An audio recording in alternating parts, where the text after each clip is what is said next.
तो भाई आज शुरू करते हैं हम लोग क्या, वेक्टर एडिशन की कहानी। ठीक है। और वेक्टर एडिशन में आपको कभी हम बोले थे क्या, आपको कभी बोले थे क्या कि बातें जो है वो laws of vector addition, laws of vector addition.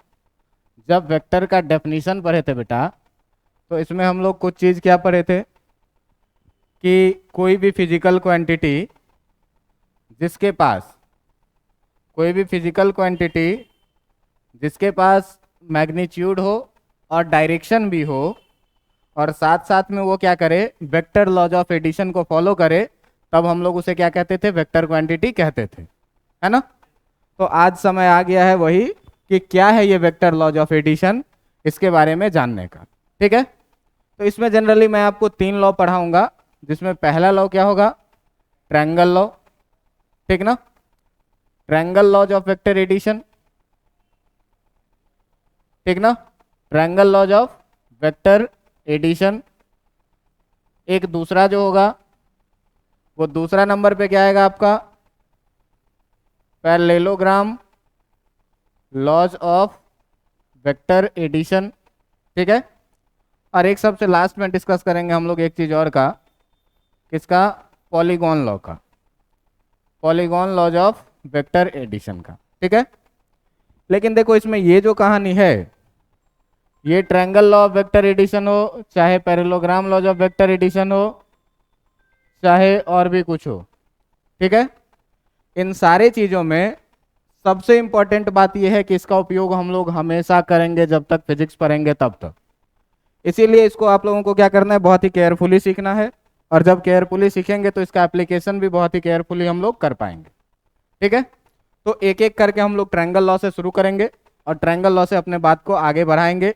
तो सबसे पहले देखो, कोई भी जो लॉज होता है उसका ना स्टेटमेंट होता है। तो पहली बातें हैं यहाँ पे किस चीज की, ट्रायंगल लॉ की। ठीक ना, triangle laws of vector addition का। अब देखो ये कहता क्या है, इससे पहले आपको, इस एडिशन का लॉ पढ़ने से पहले आपको 2 चीजें सीखनी है, जिसमें एक चीज है क्या, एक चीज है पैरेलल शिफ्टिंग ऑफ वेक्टर। क्या है, पैरेलल शिफ्टिंग ऑफ वेक्टर। अब देखो इसका मतलब क्या हुआ भाई, इसका मतलब क्या हुआ ये देखो जरा सा, कि अगर मान लो कि कोई एक वेक्टर है ये, ठीक है, अगर मान लो कि कोई एक वेक्टर है और इसका हम नाम रख दें वेक्टर ए। ठीक है। तो इस वेक्टर का मैग्नीट्यूड फिक्स है और डायरेक्शन क्या है, फिक्स है। लेकिन अगर आप मुझे बताइए कि इसी वेक्टर को अगर मैं पैरेलली खिसका के इसके टेल को मैं पहुंचा दूं यहां पे और हेड को मैं पहुंचा दूं यहां पे, ठीक है, कुछ इस तरह से जब हम लोग शिफ्ट करेंगे तब जो एक नया वेक्टर आपका बनेगा, ये वेक्टर मुझे बताइए कि इस वेक्टर ए को मैं यहां से पहुंचा दिया यहां तक, इसके हेड को भी शिफ्ट कर दिया और इसके टेल को भी शिफ्ट कर दिया, पैरेलली शिफ्ट किया हूं। आप बताइए कि क्या इसका मैग्नीट्यूड बदल गया, नहीं बदला। क्या इसका डायरेक्शन बदला, डायरेक्शन भी नहीं बदला। तो भाई जब मैग्नीट्यूड भी एक जैसा है और डायरेक्शन भी एक जैसा है, ये तो इक्वल वेक्टर है। तो अगर इसका नाम हम रखेंगे वेक्टर ए, तो इसका भी नाम क्या रखेंगे, वेक्टर। मतलब किसी भी वेक्टर को पैरेलल शिफ्ट कर देने से कोई फर्क उस वेक्टर पे नहीं पड़ता है। ये शिफ्ट हम इसको आगे कर सकते हैं, पीछे कर सकते हैं, नीचे भी कर सकते हैं और ऊपर भी कर सकते हैं। अगर किसी भी वेक्टर को, जैसे मान लो मैं एक वेक्टर हूं, तो मैं वेक्टर हूं, मेरा नीचे टेल ऊपर हेड। अब मैं पैरेलली यहां से आकर के यहां तक आ गया, पैरेलल शिफ्ट हो गया, तो क्या मेरा लेंथ बदल गया, मेरा मैग्नीट्यूड बदला, नहीं बदला। डायरेक्शन बदला, नहीं बदला। मैं ऊपर थोड़ा सा खिसक जाऊं तो भी नहीं बदलेगा, नीचे आ जाऊं तो दाएं बाएं भी नहीं बदल रहे। लेकिन मैं अगर यहां से गिरना शुरू हो जाऊं तब क्या होगा, डायरेक्शन बदल जाएगा। क्यों, कि मैं पैरेलल शिफ्ट अब नहीं हो रहा हूं, है ना। तो अगर पैरेलल शिफ्ट करेंगे किसी भी वेक्टर को अपवर्ड, डाउनवर्ड, फॉरवर्ड या बैकवर्ड, इससे क्या होगा कि इस वेक्टर का मैग्नीट्यूड और डायरेक्शन बदलेगा नहीं। और जब मैग्नीट्यूड और डायरेक्शन नहीं बदलेगा, तो मैग्नीट्यूड और डायरेक्शन नहीं बदलेगा तो वेक्टर तो सेम ही रहेगा। ठीक ना। तो ये पैरेलल शिफ्टिंग ऑफ वेक्टर क्या कहता है, पैरेलल शिफ्टिंग ऑफ वेक्टर क्या कहता है कि एनी वेक्टर, कोई भी वेक्टर रहे, वो can be shifted parallelly, can be shifted parallelly, ठीक ना। कैन बी शिफ्टेड पैरेलल मतलब इसको पैरेलल हम लोग क्या कर सकते हैं, शिफ्ट कर सकते हैं। इस शिफ्टिंग से क्या होता है, तो बाय शिफ्टिंग, इस तरह के शिफ्टिंग से क्या होता है, द मैग्नीट्यूड, इस तरह के शिफ्टिंग से मैग्नीट्यूड और डायरेक्शन, एंड डायरेक्शन जो होता है ये क्या होता है, does not effect, does not effect. इस तरह के शिफ्टिंग से मैग्नीट्यूड और डायरेक्शन पे किसी तरह का फर्क नहीं पड़ता है। और जब मैग्नीट्यूड और डायरेक्शन पे कोई फर्क नहीं पड़ा तो जो वेक्टर है, जो आपका वेक्टर है, ठीक ना, जो आपका वेक्टर है वो सेम का सेम रह जाएगा, रिमेन्स सेम। ये वेक्टर क्या रह जाएगा, वैसे का वैसे ही रह जाएगा, है ना। अब देखो कि इसमें एक टॉपिक हुआ क्या, पैरेलल शिफ्टिंग ऑफ वेक्टर्स, कि आप वेक्टर को फॉरवर्ड शिफ्ट कर सकते हैं, बैकवर्ड शिफ्ट कर सकते हैं, अपवर्ड भी शिफ्ट करते हैं और डाउनवर्ड भी शिफ्ट कर सकते हैं, ऊपर नीचे दाएं बाएं किसी भी तरह से आप कर सकते हैं, ठीक ना। तो अगर एक पॉइंट और लिखें, तो एक पॉइंट और लिखें तो सीधे सीधे क्या लिखेंगे कि शिफ्टिंग में भी कैसा, अपवर्ड हो सकता है, डाउनवर्ड हो सकता है ना, फॉरवर्ड हो सकता है आगे के तरफ, और ये शिफ्टिंग बैकवर्ड भी हो सकता है। बात समझ में आ रही है। अब वेक्टर में जब भी शिफ्टिंग का बात करेंगे तो कैसे शिफ्टिंग का बात करेंगे, पैरेलल शिफ्टिंग का। पैरेलल शिफ्टिंग का मतलब shifting without changing in direction, बिना दिशा बदले हुए इसको हम यहां से यहां तक शिफ्ट कर देंगे तो इस वेक्टर का कोई फर्क नहीं पड़ेगा मैग्नीट्यूड और डायरेक्शन पे, और ये वेक्टर जैसा है वैसा का वैसा ही रह जाएगा। बातें समझ में आ रही है कि नहीं, इतना में कोई दिक्कत है आपको, इतना में कोई दिक्कत नहीं होगा। ये सब हमको ट्रायंगल लॉ में यूज आने वाला है, इसीलिए मैं ये सब चीज बता रहा हूं, ठीक है। एक दूसरा टर्म जो आता है, एक दूसरा टर्म क्या आता है, एक दूसरा टर्म आता है तुम्हारा क्या, कि एंगल बिटवीन टू वेक्टर्स, कि एंगल बिटवीन टू वेक्टर्स, कि अगर कोई दो वेक्टर है तो उस दोनों के बीच का एंगल क्या होगा, ठीक ना। अगर कोई दो वेक्टर है तो उस दोनों के बीच का एंगल क्या होगा। मान लो क्या कि एक वेक्टर है तुम्हारा ये, इसका नाम हम लोग रखेंगे वेक्टर ए, और एक दूसरा वेक्टर है तुम्हारा ये, इसका नाम हम लोग रखेंगे वेक्टर बी। तो अब देखो कि अगर इसका नाम रखते हैं वेक्टर ए और इसका नाम रखते हैं वेक्टर बी, तो आपसे पूछे कि बताओ कि वेक्टर ए और वेक्टर बी के बीच का एंगल कितना होगा, ठीक ना। तो इसमें दो स्टेप्स को फॉलो करना है। दो स्टेप्स को क्या फॉलो करना है, तो जो पहला स्टेप है तुम्हारा, वो पहला स्टेप जो तुमको फॉलो करना है वो करना क्या है, ज्वाइन हेड, ठीक ना, join head to head, join head to head और टेल टू टेल, और टेल टू टेल। सबसे पहले आप क्या करिए कि जो वेक्टर आपके पास है उसका हेड से हेड मिला दीजिए या फिर टेल से टेल मिला दीजिए। कैसे, तो by parallel shifting, by parallel shifting. Parallel shift करके आप क्या करिए, उसके हेड से हेड को मिला दीजिए या फिर टेल से टेल को मिला दीजिए। जैसे ही आप इसको शिफ्ट करके हेड से हेड को मिलाइएगा या टेल से टेल को मिलाइएगा तो देखिए क्या होने वाला है, होगा क्या, ये देखिए जरा सा, होगा क्या। तो ये वेक्टर बी है, हम इसको क्या कर रहे हैं, नीचे खिसका रहे हैं इस तरह से कि इसका हेड आ जाए, टेल आ जाए यहाँ पे और इसका हेड आ जाए यहाँ पे। देखो एकदम पैरेलल शिफ्ट हो गया। पैरेलली हम क्या किए, इसको नीचे खिसका लिए, थोड़ा सा पीछे भी कर लिए। अब क्या हुआ, इसका टेल से टेल मिल गया। अब टेल से टेल मिल गया तो दो एंगल बन रहा है। एक एंगल ये वाला बन रहा है ना, अंदर जो छोटा एंगल है, और एक एंगल जो आपका बन रहा है ये वाला एंगल बन रहा है जो बड़ा वाला एंगल है।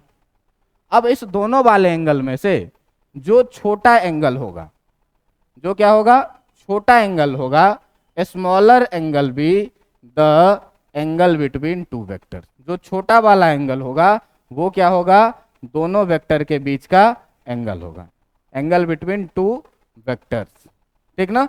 दोनों वेक्टर के बीच का ये क्या होगा, एंगल होगा। तो भाई साहब थीटा अंदर वाले को बोलेंगे कि बाहर वाले को? अंदर वाले को, क्योंकि अंदर वाला क्या है, छोटा है, बाहर वाला क्या हो जाएगा, छट जाएगा। तो सबसे पहला काम क्या करना है, या तो आप हेड से हेड को मिला लीजिए या फिर टेल से टेल को मिला लीजिए। टेल से टेल को मिलाना बहुत ही आसान होता है, कहीं भी आप हेड से हेड को भी मिलाएंगे तो भी कोई फर्क नहीं पड़ना है। इसको देखो हम यहाँ से उतारेंगे और यहाँ लगा देंगे, है कि नहीं? यहाँ से उतार के जब यहाँ लगाओगे देखो कैसे लगेगा। तो जब यहाँ से उतार करके तुम इसको ऐसे लगाओगे तो ये वेक्टर हो जाएगा कुछ तुम्हारा इस तरह से। अब देखो हेड से हेड मिल गया, है ना? अब हेड से हेड मिल गया, फिर भी हमारे पास कितने एंगल बन रहे? दो एंगल, एक एंगल ये अंदर और एक एंगल ये बाहर। अब इस दोनों में छोटा एंगल कौन सा है? ये वाला। बाहर वाला एंगल क्या होगा, सट जाएगा, है ना? देखो कि ये दोनों तो पैरेलल शिफ्ट करके लाए हैं, तो पैरेलल लाइन है, तो बीच में जो व्हाइट वाला लाइन दिख रहा है तुमको वो ट्रांसवर्सल होगा कि नहीं? और ट्रांसवर्सल होगा तो ये एंगल थीटा, तो ये भी थीटा, क्योंकि अल्टरनेट एंगल है। तो इससे कोई फर्क नहीं पड़ता कि आप हेड से हेड मिला रहे हैं कि टेल से टेल मिला रहे हैं, लेकिन दोनों ही केस में हेड से हेड मिलाने के बाद या टेल से टेल मिलाने के बाद जो स्मॉलर एंगल होगा वही क्या होगा, आपके दो वेक्टर के बीच का एंगल। बात समझ में आ गई? तो अगर कोई आदमी आपसे एज ए क्वेश्चन पूछे क्या कि बताओ भाई कि एक वेक्टर है ऐसा ए, एक वेक्टर है ऐसा ए जो यहां से ऐसे चल रहा है, ठीक ना? और एक दूसरे वेक्टर के बारे में तुमको कह रहा है क्या कि एक वेक्टर है वेक्टर बी जो यहां से तुम्हारा चल रहा है कुछ इस तरह से, ठीक ना? अब कह रहा है क्या तुमको कि ये वेक्टर है ए और ये वेक्टर है बी, और इस दोनों के बीच का जो एंगल है ये वाला एंगल, इसके बारे में कह दे क्या कि 120 डिग्री है। तो क्या ये दोनों वेक्टर के बीच का एंगल 120 डिग्री है? नहीं है। कहिएगा क्यों? तो पीछे का पहला पॉइंट याद करिए। सबसे पहले क्या है, ज्वाइन हेड टू हेड और टेल टू टेल। हेड से हेड को मिलाइए या टेल से टेल को मिलाइए। अब आप यहाँ देखिए कि क्या हेड से हेड या टेल से टेल मिला हुआ है? नहीं मिला हुआ है। तो पहला काम क्या है, हेड से हेड को मिलाना या टेल से टेल को मिलाना।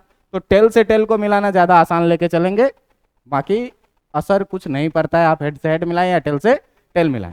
तो दो काम कर सकते हैं, या तो ए को आगे खिसका दे या फिर बी को नीचे कर लें, आपको जो मन हो वो करिए, ठीक ना? तो ए को आगे खिसकाते हैं। तो जब ए को आगे खिसकाओगे तो देखो ए को आगे खिसकाने से क्या होगा, ये ए जो आ जाएगा तुम्हारा वो कुछ ऐसे, ये पैरेलल शिफ्ट हो गया। अब यही जो है तुम्हारा वो क्या है, वेक्टर ए। अब जब खिसका के टेल से टेल मिलाए तो भाई हम देख रहे हैं क्या कि हमारे पास दो एंगल बन रहा है, एक तो ये एंगल बन रहा है ना? और एक एंगल कौन सा तुम्हारा बन रहा है, एक एंगल तुम्हारा इधर से बन रहा है। लेना कौन सा है, बड़ा वाला कि छोटा वाला?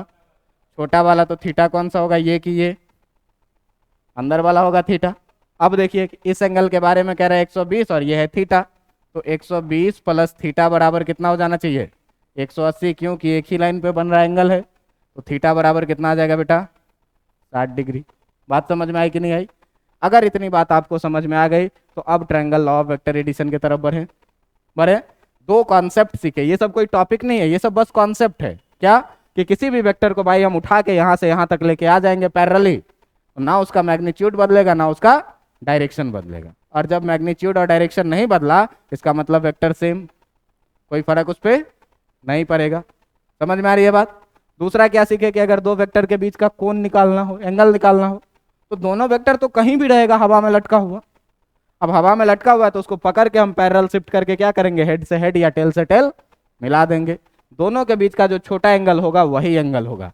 तो दोनों स्टेप आपको याद रखना है, क्या कि हेड से हेड या टेल से टेल को मिलाना है और तब छोटा एंगल लेना है। अब जरा सा आप देखिए कि अगर हम लोग बात करें किसी भी वेक्टर का, मान लो कि मैं लेता हूं एक ये वेक्टर जिसका नाम मैं रखता हूं क्या, वेक्टर ए, ठीक है? और एक मैं दूसरा वेक्टर लेता हूं जिसका नाम मैं रखूंगा वेक्टर बी, जो मेरे हाथ पे अभी चल रहा है। देखिए टेल से टेल मिला हुआ है क्या? छोटा एंगल कौन सा है, अंदर वाला। छोटा एंगल कौन सा है? अभी देखो तो अंदर वाला एंगल कितना हो गया, 0 डिग्री। देखो तो अंदर वाला एंगल छोटा है अभी तक, अंदर वाला एंगल ही छोटा है अभी तक, अंदर वाला एंगल ही छोटा है अभी तक, अंदर वाला एंगल ही छोटा है अभी तक, अभी भी अंदर वाला ही छोटा है। अब बराबर हो गया सर 180, मतलब न्यूनतम 0 था, अभी 180 पर है। अब इससे बढ़ाए तो छोटा कौन सा हो गया, नीचे वाला, 180 से कम गया। मतलब सीधा सीधा आप ये बात बताइए कि मिनिमम एंगल 0 डिग्री और मैक्सिमम एंगल कितना, 180 डिग्री। क्योंकि अगर हम 180 से बढ़ा रहे हैं तो फिर से कितना आ जा रहा है, 180 से कम हो जा रहा है। मतलब अगर भाई साहब हम यहाँ पर बात करें तुमसे थीटा का, तो ये थीटा जो होगा तुम्हारा, ये थीटा जो होगा तुम्हारा, ये 0 डिग्री से बड़ा या उसके बराबर होगा और 180 डिग्री से छोटा या उसके बराबर होगा। 180 डिग्री से कभी ज़्यादा नहीं हो सकता, क्योंकि जैसे ही 180 डिग्री से ज़्यादा कर रहे हैं तो इस दोनों वेक्टर के बीच का जो है सो कहानी क्या हो जा रहा है, बदल जा रहा है, और एंगल जो छोटा वाला है वो अलग तरह से आ जा रहा है ना। तो आप इसको सर लिखेंगे कैसे, ही तो आप घुमा करके फिल करवा दिए, इसको हम लोग लिखेंगे कैसे, है ना।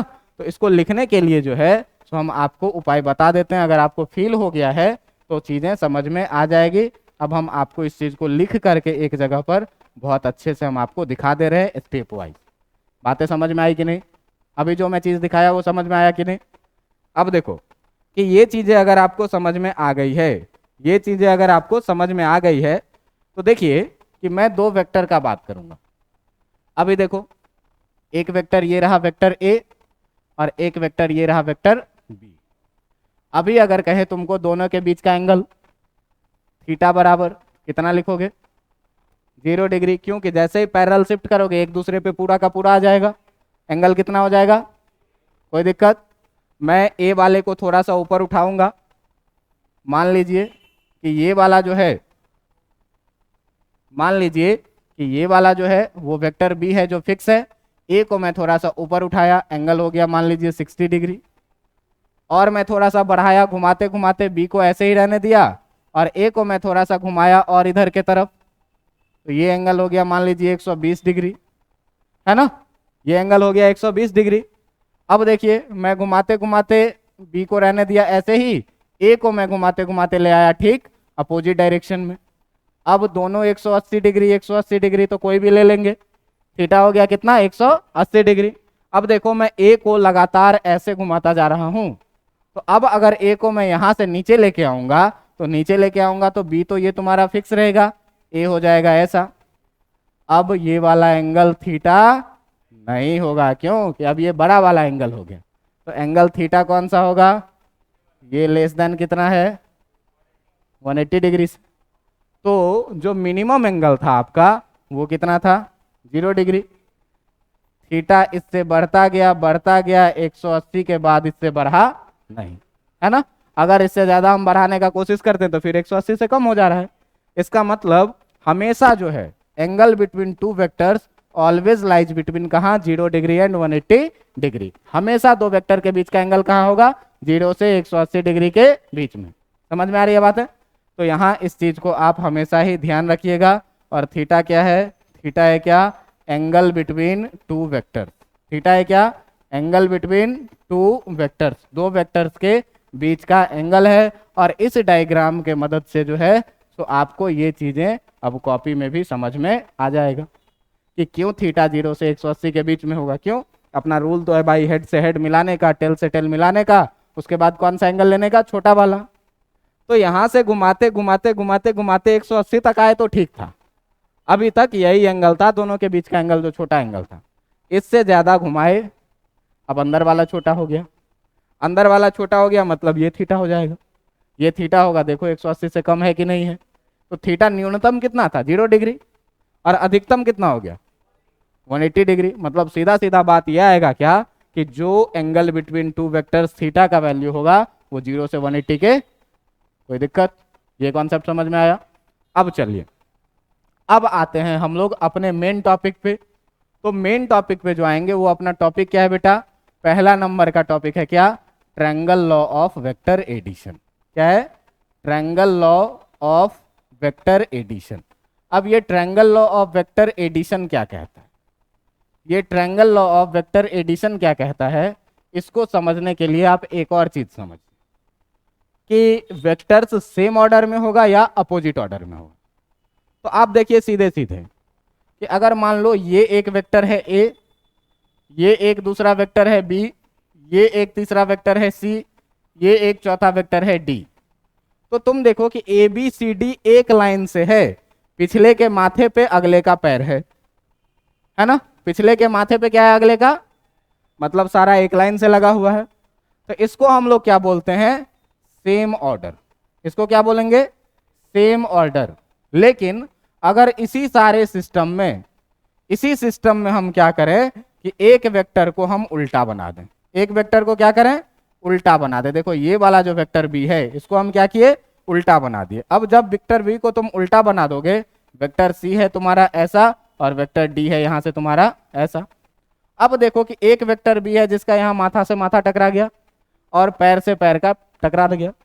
तो कोई भी वेक्टर जिसका माथा से माथा टकरा जाए और पैर से पैर टकरा जाए, उस वेक्टर को बोलेंगे क्या कि ये बी जो है वो किस में है, अपोजिट ऑर्डर में है। किस में है, अपोजिट ऑर्डर में। ऐसे ही पहचान जाना कि कोई वेक्टर जो दिखे कि आगे पीछे माथा से माथा टकरा रहा है और पैर से पैर टकरा रहा है, वो किस में होगा, अपोजिट ऑर्डर में। अगर इसके माथे पर अगले का पैर, इसके माथे पे अगले का पैर, इसके माथे पे अगले का पैर, तो इसको हम लोग क्या बोलते हैं, सेम ऑर्डर। क्लियर है बातें। अब देखो कि ये ट्रायंगल लॉ का स्टेटमेंट क्या कहता है। अब भाई ट्रायंगल लॉ का स्टेटमेंट कहता है क्या, ट्रायंगल लॉ का स्टेटमेंट कहता है क्या कि ट्रायंगल लॉ का स्टेटमेंट कहता है क्या कि इफ टू वेक्टर्स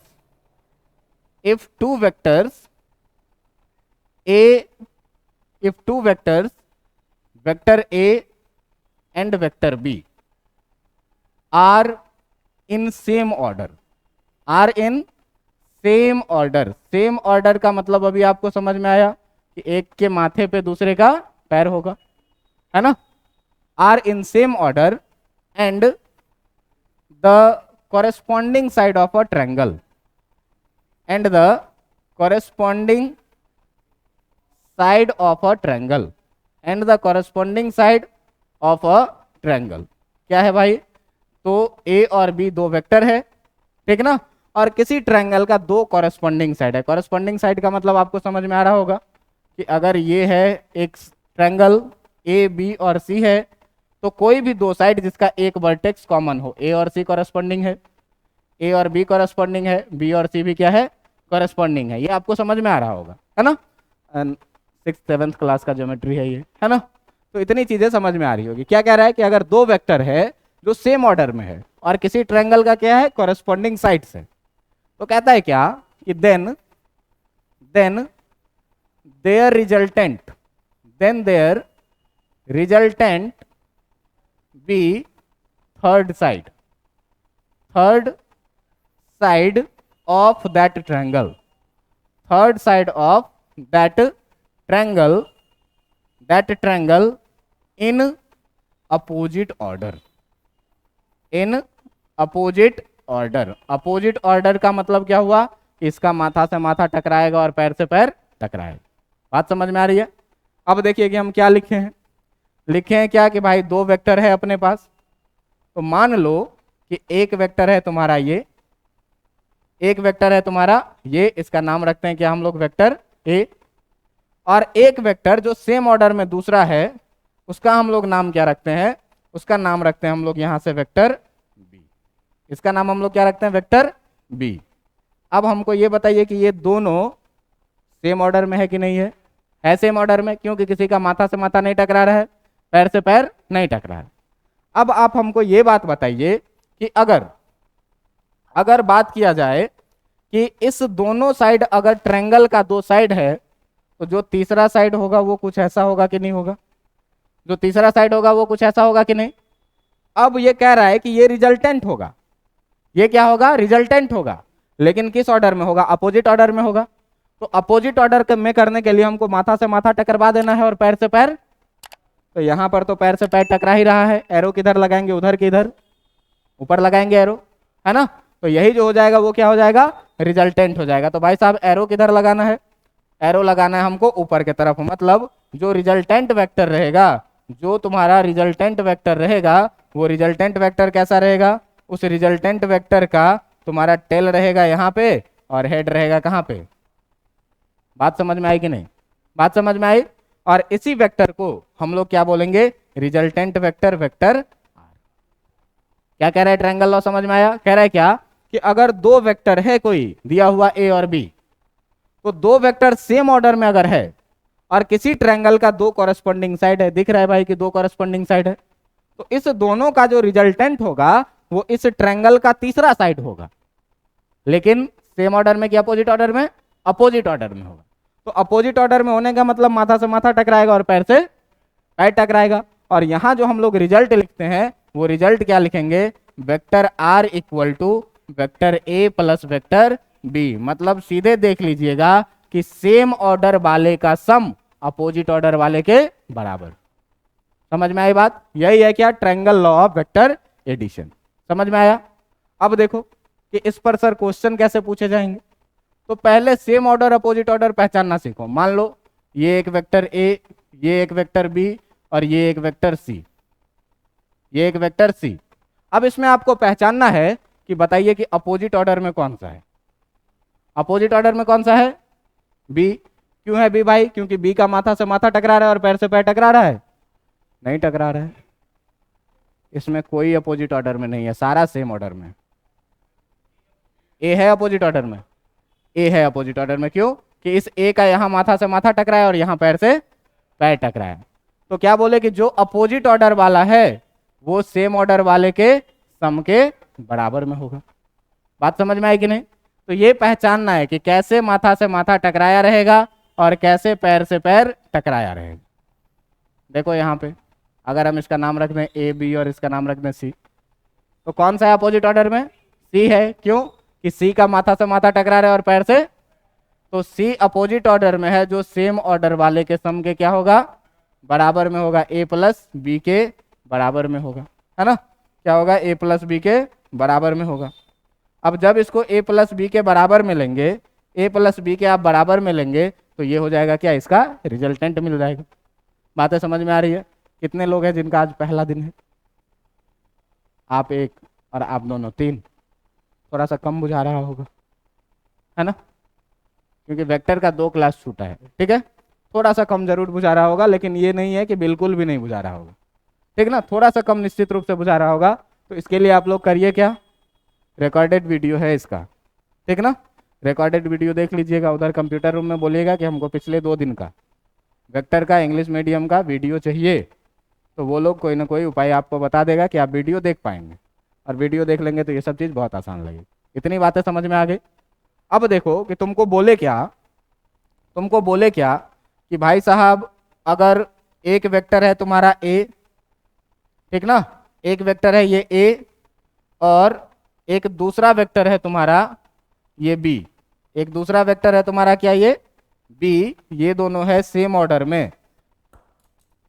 एक वेक्टर है ए और एक वेक्टर है क्या आपका? बी। ये है ए और ये है बी, दोनों सेम ऑर्डर में है। तो रिजल्टेंट क्या होगा इसका? तीसरा वेक्टर होगा। रिजल्टेंट क्या होगा इसका? तीसरा वेक्टर होगा। और अपोजिट ऑर्डर में होगा तो ये हो जाएगा इसका क्या? रिजल्टेंट। इसी को हम लोग क्या बोलेंगे? Vector R. और लिखेंगे क्या? Vector R equal to A plus B. लिखेंगे कि नहीं लिखेंगे? अब देखो कि आर भी एक वेक्टर है, तो आर का भी कुछ ना कुछ मैग्नीट्यूड होगा और आर का भी कुछ ना कुछ डायरेक्शन होगा। क्योंकि वेक्टर है तो वेक्टर बिना मैग्नीट्यूड और डायरेक्शन के कैसे होगा? तो बेटा तुम याद करो जिस दिन हम बोले थे कि 3 मीटर एक्स में चला, 4 मीटर वाई में चला, तो तुम फट से बोल दिए कि ये 5 मीटर होगा सर। क्यों? कि 90 डिग्री है और पैथागोरस ठोक दिए थे आप लोग, है ना? लेकिन जरा सा अब बताइए को 3 मीटर एक्स में चला और 4 मीटर यहाँ से 60 डिग्री बनाते हुए चला, तो अब बताइए तो ये कितना होगा? नहीं पता, है ना? नहीं पता। अब ये कैसे पता करेंगे? ये कौन बताएगा आपको? ट्रायंगल लॉ बताएगा। समझ में आ रहा है बात? ये कैसे पता करेंगे? ये कौन बताएगा आपको? ट्रायंगल लॉ बताएगा। तो देखिए इस ट्रायंगल लॉ को सीखने के लिए कि इसका मैग्नीट्यूड कैसे निकाला जाएगा, इस पर हम लोग अब काम करते हैं, ठीक ना? किसके लिए? तो मैग्नीट्यूड ऑफ वेक्टर आर का। अब किस पर काम कर रहे हैं? Magnitude of resultant vector. जो रिजल्टेंट वेक्टर आया है, रिजल्टेंट वेक्टर कौन सा आया है? Vector are. इसका मैग्नीट्यूड निकालने के लिए हम लोग क्या करेंगे? अब काम करेंगे। तो इसमें देखो कि अपने पास जो अभी तक गिवन था, 2 वेक्टर दिया हुआ था तुमको, एक वेक्टर ए और एक वेक्टर बी, है ना? एक वेक्टर ए दिया हुआ है और एक वेक्टर बी दिया हुआ है। तो मान लो कि ये वाला जो वेक्टर है ये है कौन सा, वेक्टर ए, और मान लो कि इसी के साथ एक दूसरा वेक्टर जो दिया हुआ है वो दूसरा वेक्टर है ये जो है क्या आपका वेक्टर बी, ये वाला जो है आपका क्या है वेक्टर बी। तो इस दोनों का जो रिजल्टेंट होगा भाई, इस दोनों का जो रिजल्टेंट होगा वो रिजल्टेंट होगा ये वाला वेक्टर, रिजल्टेंट होगा कौन सा वाला वेक्टर, ये वाला वेक्टर, है ना। अब देखो कि इस वेक्टर में, अब देखो कि इस वेक्टर में ये है तुम्हारा ए, ये है तुम्हारा बी, और ये है तुम्हारा resultant vector R, R resultant को आर से डिनोट कर, ठीक है।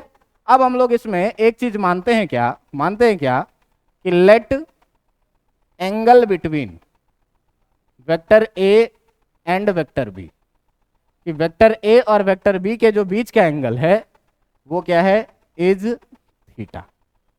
मान लिए क्या कि वेक्टर ए और वेक्टर बी के बीच का एंगल कितना है, थीटा।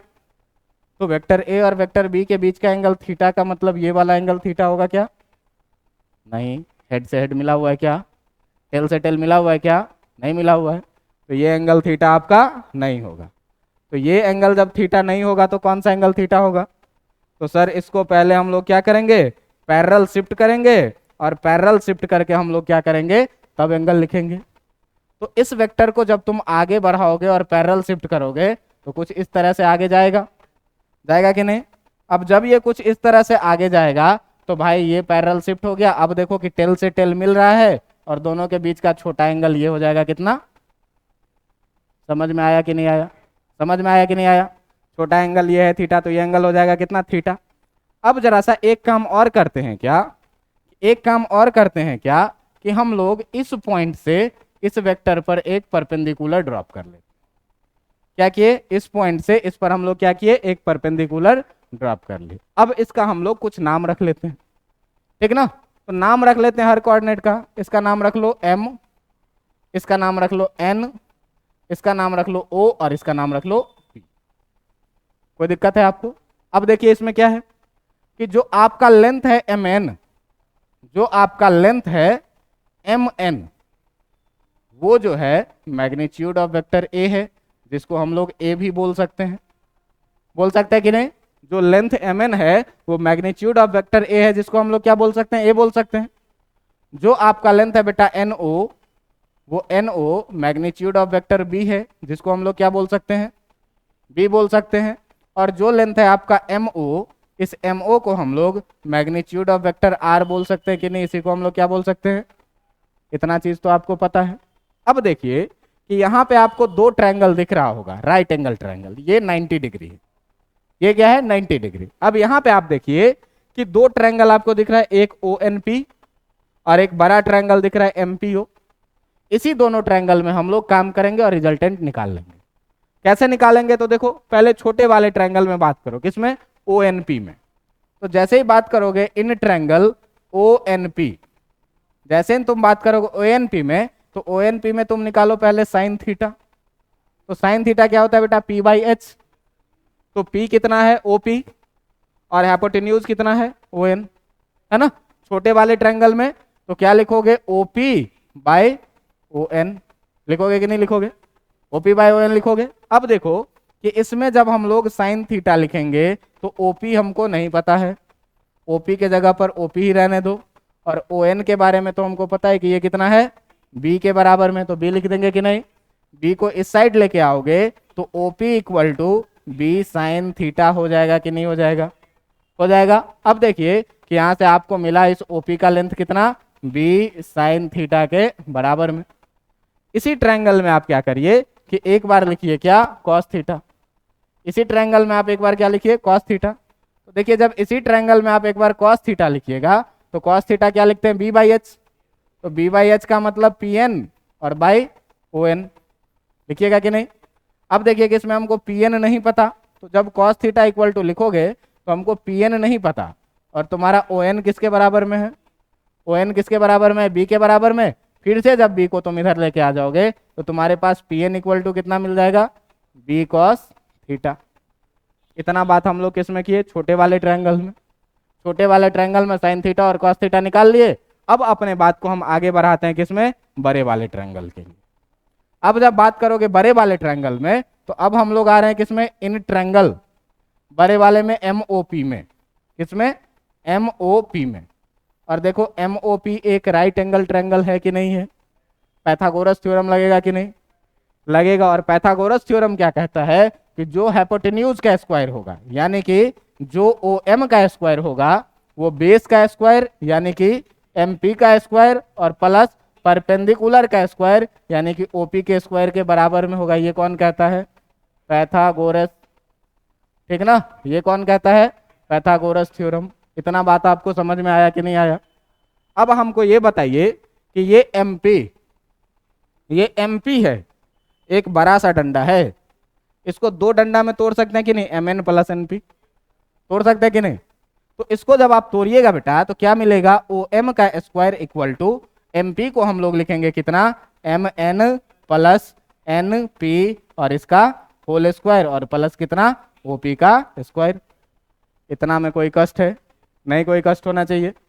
अब जरा सा देखिए कि यहाँ से जब आप लिखिएगा तो ये OM का स्क्वायर तो OM का स्क्वायर ही रह जाएगा, इसको A प्लस बी के होल स्क्वायर में तोड़ दीजिए। तो जब A प्लस बी के होल स्क्वायर में तोड़िएगा तो ये कितना आएगा? MN का स्क्वायर प्लस B स्क्वायर यानी कि NP का स्क्वायर और प्लस 2AB यानी 2 इंटू MN और इंटू NP। लिखिएगा कि नहीं? और प्लस ये OP का स्क्वायर है तो इसको OP का स्क्वायर ही रहने दिया जाए। अब आप ध्यान से देखो, MN पता है, NO पता है, MO पता है, OP पता है और PN पता है। अब सारा चीज पता है, सबका वैल्यू हम इस इक्वेशन में क्या करेंगे? पुट करेंगे। तो जब पुट करेंगे तो हम एक बार क्या करते हैं? इस इक्वेशन को लिखते हैं और इसमें यहां से हम सारा वैल्यू उठा करके पुट करते हैं, अपना काम हो जाएगा इसी में। अब देखो कि क्या करेंगे भाई, तो करेंगे क्या कि जो है तुम्हारे पास वो क्या है? OM का स्क्वायर इक्वल टू, OM का स्क्वायर इक्वल टू क्या है? देखो MN का स्क्वायर प्लस NP का स्क्वायर। ठीक ना?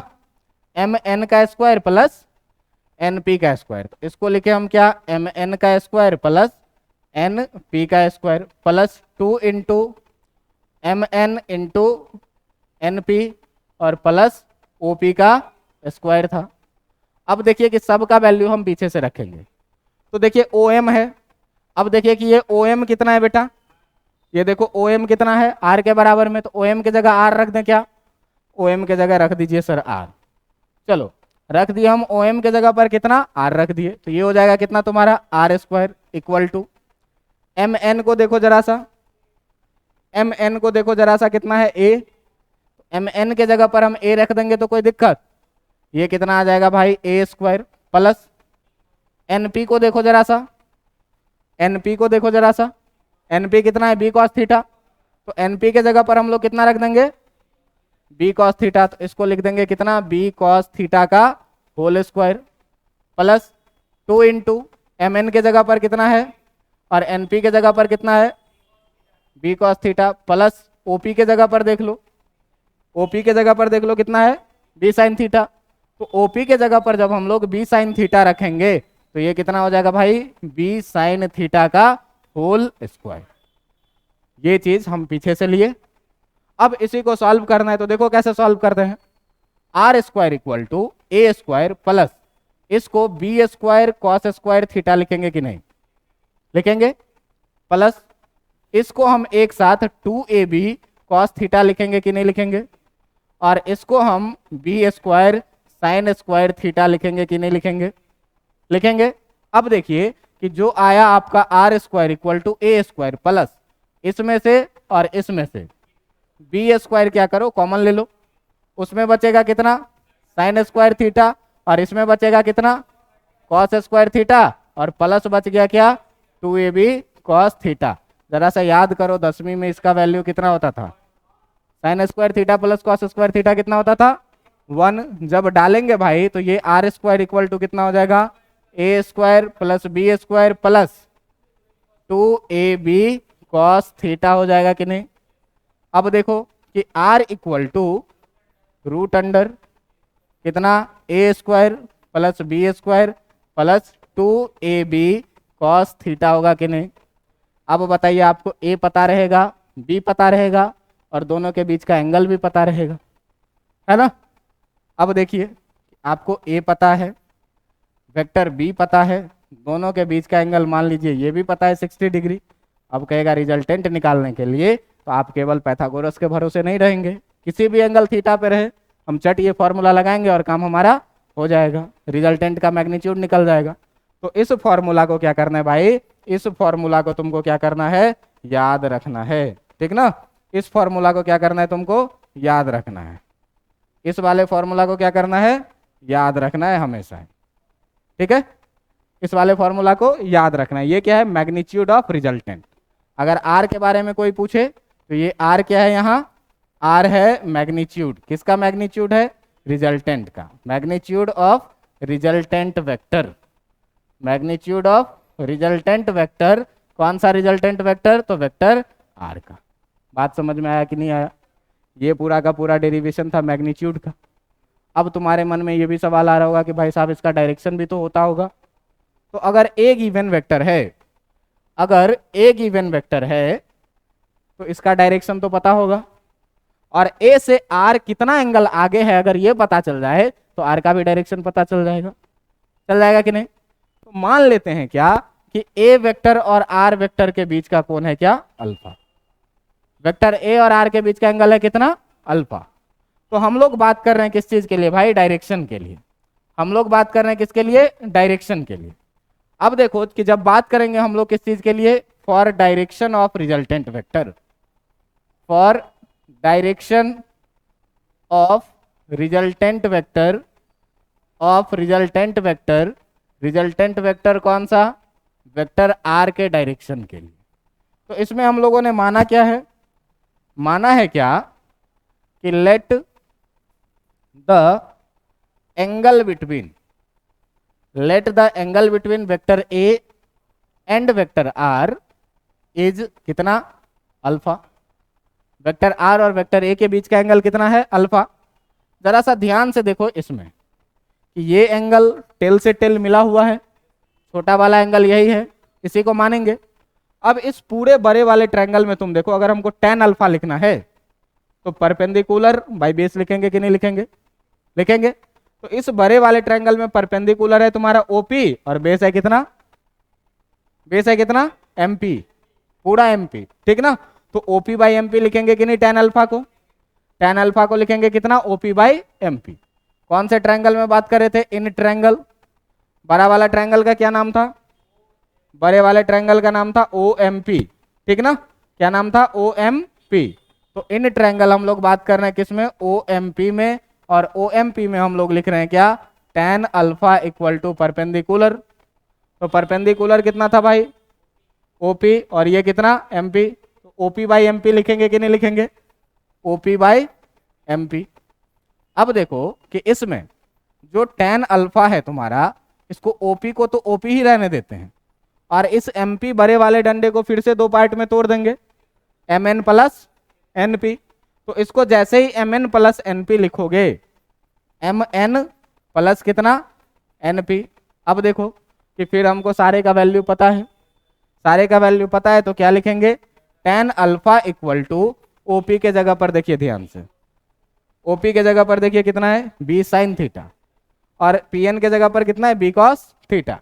तो देखिए इसको जैसे ही आप सारा वैल्यू डालिएगा, जैसे ही आप सारा वैल्यू यहाँ डालिएगा, तो सारा वैल्यू डालने के बाद ये कितना आ जाएगा, B sine theta by M N था कितना, ए, और प्लस ये कितना हो जाएगा, बी कॉस थीटा। देखो अब अगर ए बी और थीटा तुमको पता रहे तो अल्फा निकल जाएगा कि नहीं निकल जाएगा, और अल्फा निकल जाएगा तो इसका डायरेक्शन निकल जाएगा कि नहीं, है ना, डायरेक्शन भी निकल जाएगा। अब देखिए इतना करने के बाद जरा सा फिर से लौटते हैं पिछले डायग्राम में। तो फिर से जब लौटिएगा पिछले डायग्राम में, तो ए के साथ माने अल्फा, बी का भी हेड टू हेड मिला हुआ है आर के साथ। अगर मान लेते हैं क्या कि ये बी के साथ जो एंगल बना रहा है, ये एंगल बना रहा है कितना, बीटा, बी के साथ कितना एंगल बना रहा है, बीटा। तो बी के साथ जो एंगल बना रहा है, तो भाई तुम लोग कभी ट्रायंगल में ये पढ़े हुए हो क्या 7वीं क्लास में, कि अगर ये ट्रायंगल है, इस एंगल को बोले 1, इसको बोले 2, इसको बोले 3, एक्सटीरियर एंगल प्रॉपर्टी है ये।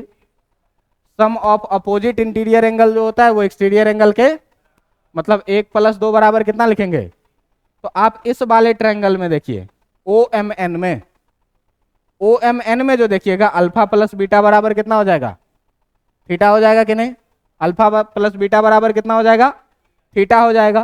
तो देखो किसमें हम लोग बात कर रहे हैं, ओ एम एन में। जब ओ एम एन में बात करोगे किसमें, पहले तो मान लिए क्या कि let the angle between vector B and vector R is कितना, बीटा, ठीक ना। तब बात किए किसमें, इन ट्रायंगल ओ एम एन में, ओ एम एन में क्या निकल के आया, अल्फा प्लस बीटा बराबर, ये कहाँ से निकल के आया, तो ये था कहाँ से, एक्सटीरियर एंगल प्रॉपर्टी। ये था क्या चीज, एक्सटीरियर एंगल प्रॉपर्टी। इतनी बातें समझ में आई कि नहीं। अब देखो कि वेक्टर ए के साथ अल्फा एंगल बना रहा है, तो अल्फा यहाँ से निकालोगे, थीटा पता रहेगा, बीटा भी निकल जाएगा, है ना। कितना निकल के आएगा भाई, बीटा, बीटा बराबर थीटा माइनस अल्फा। तो अगर बीटा निकालना रहे तो बीटा बराबर थीटा पता है, और अल्फा का वैल्यू भी यहाँ से पता है 10 से, है ना। बीटा का वैल्यू भी यहाँ 10 से आपको क्या है, पता है। तो इसका तरह से आप कहानी सॉल्व करके जो है सो बीटा का वैल्यू भी क्या करेंगे, निकाल लेंगे, है ना। कोई दिक्कत है इसमें। ये थी पूरी की पूरी क्या तुम्हारी triangle law of vector addition का थ्योरी, ठीक ना। अब वेक्टर एडिशन का तो नाम सुने हुए हैं, क्या सर वेक्टर सब्ट्रैक्शन नाम का भी कोई चीज होता है ना। क्या सर वेक्टर के सब्ट्रैक्शन नाम का भी कोई चीज होता है, तो भाई होता है। कैसे होता है ये देखो, तो इस पर मैं थोड़ा सा मैं आज इनिशिएट कर दे रहा हूं, इसको मैं डिस्कस अगले दिन करूंगा, ठीक है। आपको मैं क्या बताया था पिछले दिन क्या बताया था कि अगर कोई सा वेक्टर है, अगर कोई सा वेक्टर है ए, ये वेक्टर, और एक वेक्टर है दूसरा जो अपोजिट डायरेक्शन में है वेक्टर बी, दोनों का मैग्नीट्यूड बराबर है, डायरेक्शन क्या है, अपोजिट है। तो अगर इस वेक्टर को बोलो वेक्टर ए और इस वेक्टर को बोलो बी, तो मैं तुमको बोला था क्या कि वेक्टर ए बराबर माइनस बी होता है और वेक्टर बी बराबर माइनस ए होता है ना। क्यों कि नेगेटिव साइन का मतलब केवल क्या, अपोजिट डायरेक्शन, है ना। अब इसमें देखो कि भाई जो अपना कहानी हम लोग पढ़ रहे थे, जो हम लोग अपना कहानी पढ़ रहे थे अभी तक triangle law of vector addition में, उसमें क्या पढ़ रहे थे कि अगर ये है वेक्टर ए और यहां से एक वेक्टर है बी, जो दोनों सेम ऑर्डर में है, तो जो रिजल्टेंट होगा वो यहां से होगा ये वाला रिजल्टेंट आर, ये वाला रिजल्टेंट क्या होगा, आर। अब तुम मुझे ये बात बताओ कि अगर हम लोग इसका नाम क्या रखे थे भाई, पहले नाम लिख लो इसका, इसका नाम रखे थे हम लोग कितना, ये था वेक्टर ए, ये था वेक्टर बी और ये था वेक्टर आर, है ना।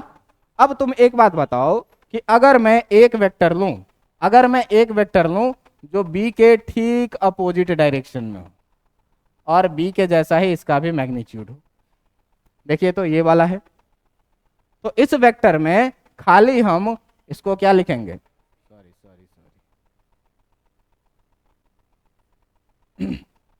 इस वेक्टर को हम लोग कितना लिखेंगे, माइनस बी लिखेंगे। अब देखिए कि जब इस वेक्टर को दोस्त आप माइनस बी लिखिएगा तो ए और माइनस बी सेम ऑर्डर में है कि नहीं है, ट्रायंगल का दो साइड भी है, तो इस दोनों का जो तुम्हारा रिजल्टेंट होने वाला है, इस दोनों का जो तुम्हारा रिजल्टेंट होने वाला है वो रिजल्टेंट कुछ ऐसा होगा अपोजिट ऑर्डर में, होगा कि नहीं होगा। अब अगर मान लो कि इस रिजल्टेंट को हम बोल देते हैं क्या, आर डैश, इस रिजल्टेंट को हम बोल देते हैं आर डैश, तो इस ट्रायंगल में देखो सेम ऑर्डर में है ए और माइनस बी, अपोजिट ऑर्डर में है क्या, आर डैश।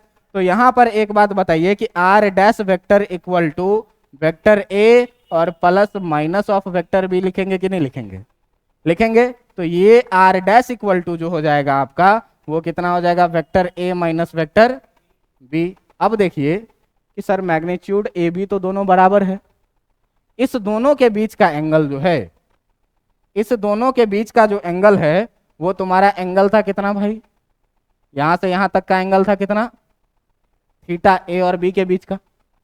तो ए और माइनस बी के बीच का एंगल कितना है, ये जरा सा देखो, ध्यान रहे हेड से हेड नहीं मिला हुआ है उसका भी, ठीक ना।